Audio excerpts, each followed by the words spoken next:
Pharaohs were the supreme political and religious leaders of ancient Egypt, so you might think that they basked in all that glory and lived wonderful lives. But oh, how you would be mistaken. Being a pharaoh in those times was actually a curse disguised as a blessing, and today we're gonna find out why.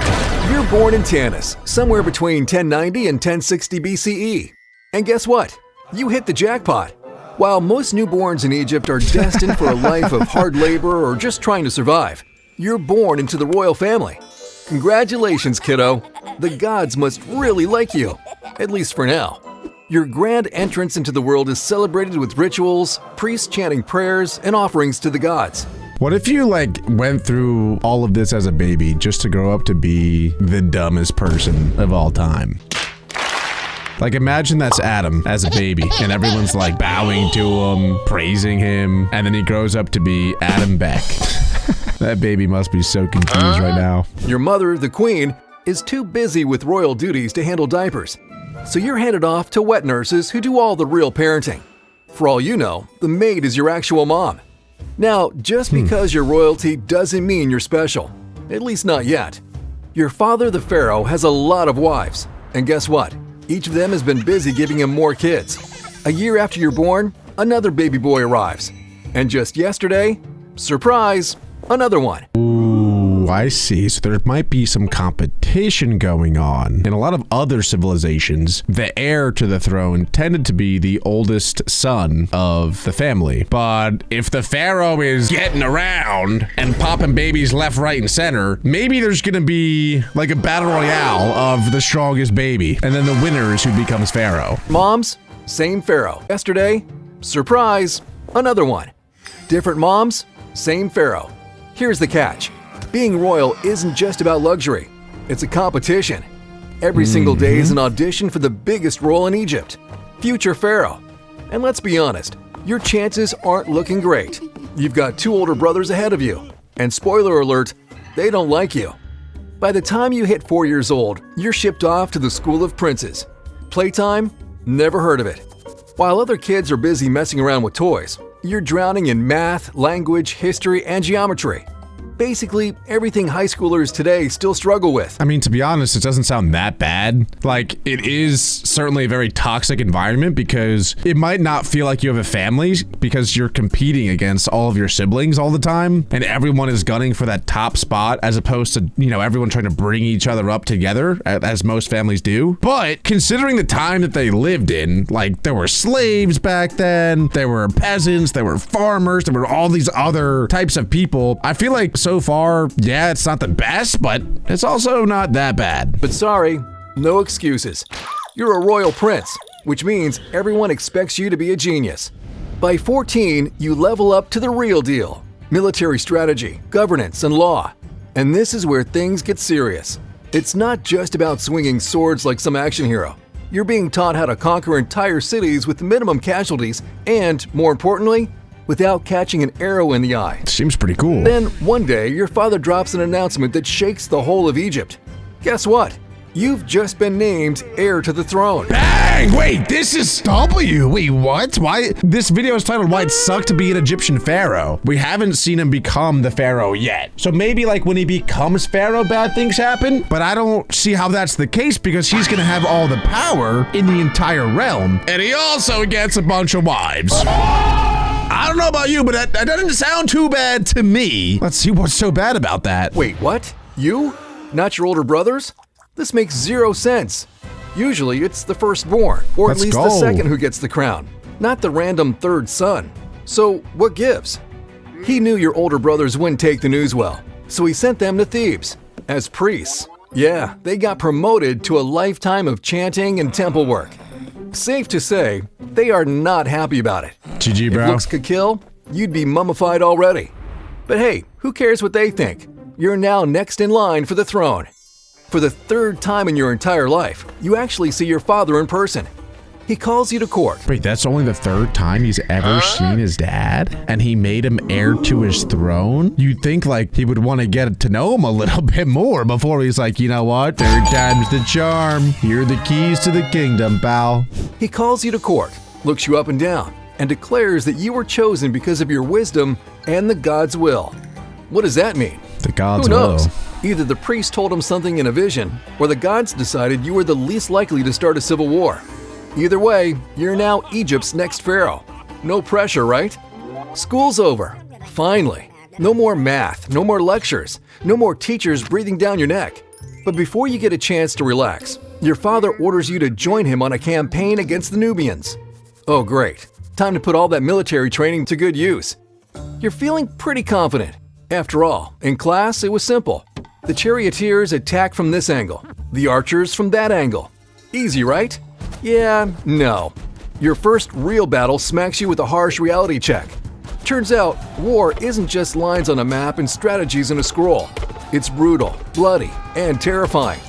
You barely survive your first skirmish, and most of the men you were leading to cut off the Nubians' retreat, dead. Oh, he actually went with them. I thought that he was just like commanding, but no, he's low-key like in the front lines here. I was wondering when this was gonna get bad because this whole time has been pretty good. Like he was just eating grapes. That doesn't seem bad at all to me. Just like that.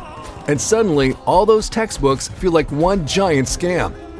After that disaster, you spend most of your time back at the royal palace, shadowing your father. You quickly realize that being pharaoh isn't just about wearing a cool crown.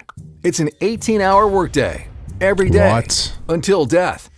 There are no breaks, no vacations, and definitely no retirement. The only alone time your father gets is when he's sleeping.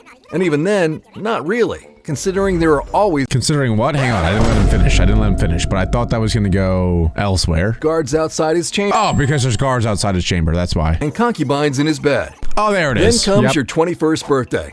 Normally, that'd be a reason to celebrate. But for you, it just means one thing. Marriage. And not just to anyone. No. You're marrying your sister. Okay. What does she think? No, I'm just kidding. That's not where I thought that this was going to go, to be honest. It does sound like it's at least his half-sister. This is the first, like, real downside that I've seen so far from being an Egyptian pharaoh. Yep, you heard that right. Your own sister. Do you like her? Doesn't matter. Love? Not required. The goal here is simple. Keep the royal bloodline pure. If it makes you feel any better, you're free to take as many concubines as you want. So, while love is optional, duty is not. Wait, so, but like, to keep the bloodline pure, though, does that mean that he doesn't have to make babies with his sister? Because, like, his dad was having babies with a bunch of other ladies, not his sister. You know what I'm saying? So, like, I don't know how that keeps the bloodline pure, because he's gonna be having, there's gonna be a lot of baby mamas, is what I'm trying to say. So I don't know how that keeps the bloodline pure at all. Wedding, extravagant, lavish, over the top. Food everywhere. Hey, yo. Visitors from all across Egypt. And people pretending this isn't the weirdest thing ever. But hey, at least the party was fun. Years later, your father joins his ancestors. He's off to the afterlife, and as expected, his burial is nothing short of lavish and over the top. After all, he was the sole ruler of Lower and Upper Egypt, and the living representative of the gods. So, of course, his funeral is grand enough to bankrupt a small kingdom. But while the priests are busy chanting and the mourners are wailing, you have something else to think about. Your time has come. The moment the burial wraps up, the next thing on the royal to-do list? Your coronation. And there's no time to waste. Apparently, the entire stability of Egypt now rests on your shoulders. The ceremonies last for days. Endless rituals, chants, and so many offerings to the gods that you lose count. But at the end of it all, congratulations. You're officially Pharaoh. It really seems like he doesn't want to be Pharaoh. Every time, like, it comes up that he has to do his duty or anything, like, he makes a sour face. But I feel like most people would obviously be sad that their dad died, but at the same time, be excited and proud to take on the role of being a Pharaoh. And since the old Pharaoh had so many kids, I'm surprised that this guy is the one that made it. You'd think that he would have picked someone who actually wants to be Pharaoh. End of it all, congratulations. You're officially Pharaoh. And what's the first thing you're greeted with? Money problems. See, your wedding, your father's ridiculously expensive burial, and the latest military upgrades have left Egypt's treasury looking drier than the desert. Your father was a great ruler, sure, but he was also a big spender. And now you get to clean up his financial mess. And guess who's watching your every move? Your father's old advisors. They're eyeing you like vultures, waiting to see how you handle it. They definitely would judge you so hard. 100%. If you did anything that like your father wouldn't have liked, then his advisors would definitely think that you're an idiot. This might be a bit extreme, but like no one would respect you yet. So you need to somehow get them to respect you. All they are is just the king's son. So you do what any smart pharaoh would do. You raise taxes on your vassal states. At first, this goes about as well as you'd expect. Grumbling, complaints, and whispers of rebellion. But you're not here to play nice. You crush dissent by reminding everyone who the big daddy is. A few disobedient kings lose their heads. And just like that, the grumbling stops. Wait, that's actually kind of exactly what I said. I was like, you kind of got to prove yourself. I don't know if that means beating them or what. He just killed a couple of kings in the realm because they were disobedient. And now they respect him. It seemed to work. Man, I would make a great pharaoh. Let's go, dude. Replace them with puppets who know how to listen. Problem solved. Egypt stays in check. But being pharaoh isn't just about playing kingmaker. It's constant work. You're drowning in meetings, reports, and religious duties. You're making weekly to Thebes, because apparently even the gods demand a chunk of your schedule. You work from sunrise to late at night, while ordinary people complain about their exhausting 9-to-5 jobs. Try a 7-to-9 schedule, commoners. But hey, at least there's one perk. You live a life of absolute luxury. Walking? Never heard of it. You don't step foot outside.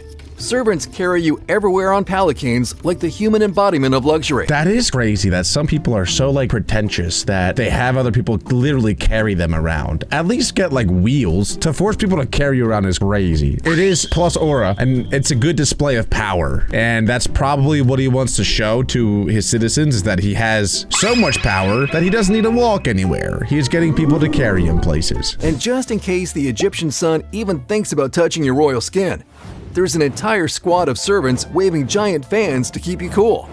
You eat the finest foods, drink the richest wines, and wear the kind of jewelry that makes commoners' eyes water. But, of course, luxury comes at a cost. And in your case, daily headaches. Why? The damn wig. In Egypt, wigs aren't just fashion. They're a status symbol. The bigger and fancier the wig, the more powerful you are. I thought that was like a golden crown thing. I didn't realize that was a wig. Am I stupid for that? And since you're the supreme ruler of Egypt, you get the biggest, fanciest, most absurdly over-the-top wig in existence. It weighs about 9 pounds. Oh my and every God. single day, it turns your entire skull into a throbbing nightmare. And if that's not enough, let's talk about the gold chains. They're so heavy, they might as well be a second job. But hey, they make people respect you. Sure, it's nice to be pharaoh, but you wouldn't mind switching places with a commoner every once in a while. The pressure of ruling is unbearable. One bad decision, and thousands could die. That is true. That's the classic saying, mo money, mo problems. The more well off you are, and the more responsibilities you have, the more problems that come with it. Years go by, and you grow wiser, sharper, stronger. You've learned how to keep the priests happy, so they don't turn the gods against you. You know which laws to pass and which ones will spark revolts. And most importantly, you've even figured out how to have fun. Like distractions to keep you from losing your mind under the crushing weight of the throne. But then, age catches up. The strength you once had, it's fading. Climbing onto a horse feels like scaling a pyramid. Wait, has he not had any kids yet? There's no way he's this old and water the flowers. Back pain, a daily battle. And you rely on more and more medicine just to keep going. Being pharaoh doesn't come with a retirement plan. Like your father before you, you now have a whole army of children, all potential heirs. And now, it's your turn to make the impossible choice. You don't see them much, but that doesn't stop you from loving them. And after much thought, you choose your eldest son as heir. Now you watch as he goes through everything you once did. The struggles, the responsibilities, the suffocating pressure. And you finally understand why your father looks so damn tired all the time. Then, one morning, you head to Thebes for the Opet festival with your royal escort. It's supposed to be just another day of rituals, processions, and showing the gods how much Egypt loves you. But then, chaos. Suddenly, some of your own guards turn against you. What? Blades flash, screams fill the air, and before you even process what's happening, a full-blown brawl breaks out right in front of you. Traitors. Your instincts kick in. You demand a sword, and the moment it's in your hands, muscle memory takes over. Age has weakened your body, but not your skill. Every strike is precise, deadly. Oh my God, he's a the dog. result of years of war and survival. I didn't know we there's had it too like many that. of them. One by one, they cut down your remaining guards and servants. And just like that, you're alone. Breathing heavy, you scan their faces. Cold, calculated, merciless. You lock eyes with their leader and ask, "Who sent you?" He smirks. Your brothers and uncles say we should say hello. Then he drives his sword straight into your chest. Oh my god, his brothers that became priests from a while ago were definitely still really angry about this dude being the Pharaoh. No way it took him that long to like revolt though. I guess it took him a while to like build up the army and have enough influence to convince people to revolt. You feel the warmth of your own blood spilling out, the world tilting as you collapse to the ground. Your vision blurs, your life slips away. That's sad. Lying there, you realize your mistake. You assumed your brothers wouldn't still want you dead. Big mistake. That's But crazy, regret bro. is useless now.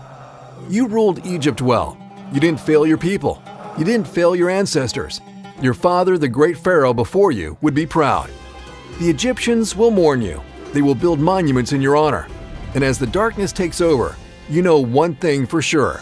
Your father and ancestors will be waiting for you. I wonder if his kid will still become Pharaoh, even though he got assassinated. But anyway, to be honest, that didn't seem that terrible of a life. We've seen a couple of other types of people back in the olden days that it would have sucked to be. And there's still many more. So if you guys want me to watch some more of these types of videos, make sure to leave a like, hit that subscribe button, and click right here for more.